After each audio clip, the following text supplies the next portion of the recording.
Have been way worse. I mean, this many vehicles involved. I mean, that bus could have been totally crushed. A frightening morning for kids and teachers on a school bus. Thank you for joining us. One person is in serious condition tonight after a crash involving a school bus and 3 semis. It happened around 9 this morning near Kindred, North Dakota. The school bus driver, 64-year-old Catherine Josted of Kindred, has serious injuries. She's at Essentia Hospital. No students or staff from Kindred schools were injured. 34 students were on the bus at the time. Valley News Team's Christy Larson was there and has more. You can see the damage done to this school bus. A semi-truck pulled out in front of it, and that's when the school bus hit it in the middle. First responders say that the bus driver did have injuries. They were non-life-threatening. She was taken away by an ambulance, but when they found her, she was stuck inside of the bus, her feet up on the dashboard. I could see she was talking, and that was a big relief.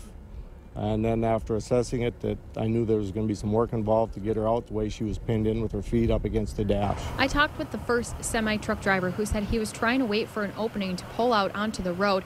He thought it was clear, but that's when the bus emerged from the fog. You know, when our officers got down here probably about 5 to 10 minutes after the crash, visibility was a quarter mile or less. Very reduced visibility. I also talked with the second semi-truck driver in the accident. He said by the time he saw a semi in the middle of the road, it was too late to stop. He collided into it, ripping that first semi in half. I figured the truck gonna catch on fire.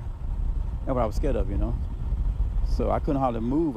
So I finally got my seatbelt loose and I crawled out. Mallet only had some sore legs and scratches on his arms, saying he's blessed his injuries weren't worse. Fortunate that everybody had a place to go almost. Luckily, you know, there was no fatalities that happened here today. That easily could have happened with the conditions we had and the types of vehicles that we had involved in this crash. The semi-truck drivers were not injured. In addition to the 34 students, there were 2 teachers and a paraprofessional on the bus. An entire community has bonded together after that bus crash. Valley News Team's Macy Enger talked with several people who grew up, live, and work in town. Macy? Andrea, many people say this is a tight-knit community. When they heard about the crash involving several 4th graders from the Kindred Elementary School, they were concerned and worried. 2 employees who work at the Express Lane gas station, one of the main gas stations in town, say they knew the bus driver, Catherine Josted. She was seriously injured in the crash. They say she the store frequently, and they told me that it can be dangerous on the roads right now during this time with all the semis helping out with the beet harvest. They say they were glad that none of the kids were hurt in this crash. When we heard about it, we both immediately tried to get, to find out what was going on, and then when we did find out what was going on, and it shocked us. We were really upset and I was in tears and Wendy started crying too, because Kindred's a really close community, and everybody kind of knows everybody. To have a jar out for donations, all that money will go to the bus driver's family to help with medical expenses. In Kindred, Macy Enger, Valley News Live. All right, thank you, Macy. And tonight on Valley News Live at 6, more on how the fog could have played a role in the crash. And there was fog all over the region. Let's take a look at just how bad the conditions were this morning. Here's meteorologist Robert Hahn with a time lapse of the early morning hours. Robert?